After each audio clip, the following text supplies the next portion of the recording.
আপনারা জানেন যে বর্তমানে খুলনাতে কিন্তু 41 ডিগ্রি সেলসিয়াস তাপমাত্রা চলছে। এই গরমে যে প্রাকৃতিক যে ভারসাম্য মানে হারিয়ে যায়, যে দাবদাহ দেখছেন আপনি, এটা আসলে কি বলে মনে করেন? এটা হচ্ছে আমাদের মানে দেশে প্রচুর গাছপালা কাটার কারণে পরিবেশের মানে হচ্ছে কারণে হলো আজকে এই বিপর্যয় হয়েছে। এছাড়া আর আমি অন্য কিছু দেখি না। তারপরে হচ্ছে যে জলবায়ু পরিবর্তন একটা সবচেয়ে বড় একটা রাখছে।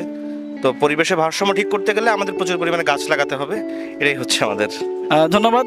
যেমনটি বলছিলেন, আসলে এই জলবায়ু পরিবর্তনের মূল কারণ হচ্ছে কিন্তু অধিক পরিমাণে বৃক্ষ নিধন করা।